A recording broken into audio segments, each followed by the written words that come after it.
Assalamualaikum warahmatullahi wabarakatuh. Perkenalkan, nama saya Dandi Arif Zuandi dengan NIM 2054105. Pada kesempatan kali ini saya akan membahas tentang modul interaktif yang berjudul ambiguitas dalam kajian psikolinguistik.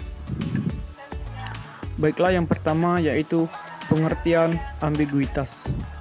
Menurut Whitman dan Yeager menyatakan, ambiguitas adalah suatu hal atau kalimat yang memiliki interpretasi normal lebih dari satu. Ambiguitas ini bersifat mudah diragukan dan sulit dipahami orang lain karena memiliki arti ganda. Penyebab munculnya ambiguitas adalah intonasi yang tidak tepat, struktur kalimat yang salah, dan pemakaian kata yang memiliki sifat polisemi. Ambiguitas menyebabkan seseorang menjadi salah mengerti atau salah paham dengan bahasa yang dibacanya atau didengarnya. Ambiguitas merupakan hal yang bermakna ganda dan kemungkinan mempunyai dua pengertian atau lebih. Zuandi mengatakan ambiguitas ialah sesuatu yang bermakna ganda. Karena bermakna ganda, kalimat, kata, atau frasa ambigu dapat membingungkan orang yang membacanya ataupun mendengarnya. Penyebab ambiguitas kalimat pada umumnya adanya keterangan atau atribut yang lebih dari satu. Istilah ambiguitas secara umum dapat dipahami sebagai suatu kondisi yang tidak pasti atau tidak jelas. Pada Kamus Besar Bahasa Indonesia, istilah ambiguitas dapat diartikan dengan suatu jenis kata yang memiliki makna lebih dari satu atau bermakna ganda.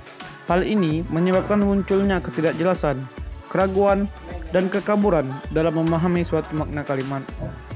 Jadi, dari beberapa pendapat di atas dapat disimpulkan bahwa suatu kata yang dapat bermakna lebih dari satu sehingga menimbulkan ketidakjelasan dalam memahami suatu hal.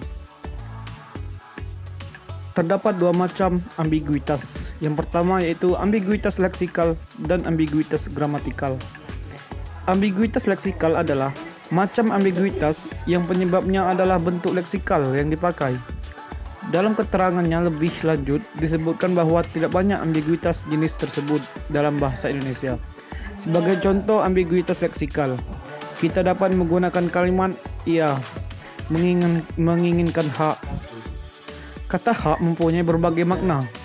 Menurut KBBI mencatat setidaknya ada 4 makna kata hak tersebut, yaitu kewenangan, telapak sepatu pada bagian tumit yang relatif tinggi, alat untuk merendah yang ujungnya berkait, dibuat dari logam, dan logam berkait atau sepasang untuk mengancingkan pinggang celana atau baju perempuan.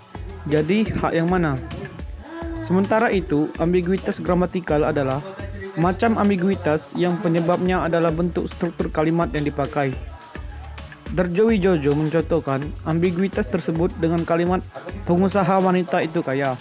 Menurutnya, kalimat itu ambigu karena frasa pengusaha wanita dapat berarti pengusaha yang berjenis kelamin wanita atau pengusaha yang mendagangkan wanita.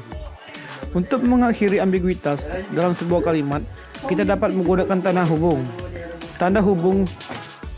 Tanda hubung memperjelas maksud yang hendak disampaikan. Misalnya, untuk menyampaikan makna istri dari dosen yang baru itu pergi berlibur. Pada contoh sebelumnya, tanda hubung diletakkan antara kata dosen dan yang serta yang dan baru sehingga menjadi istri dosen yang baru itu pergi berlibur. Jadi, dapat disimpulkan bahwa kekritisan sangat diperlukan oleh kita, baik dalam membuat maupun memaknai sebuah kalimat, agar terhindar dari ambiguitas. Oleh karena itu, jika ada yang berkata, kamu adalah pacarku yang paling cantik atau tampan, sebaiknya Anda tidak lekas merasa senang. Siapa tahu ada pacar lain yang tidak cantik atau tampan, tetapi paling kaya. Itulah penjelasan modul interaktif pada kali ini. Lebih dan kurang saya mohon maaf. Kepada Allah saya mohon ampun. Saya akhiri, wabillahi taufiq wal hidayah.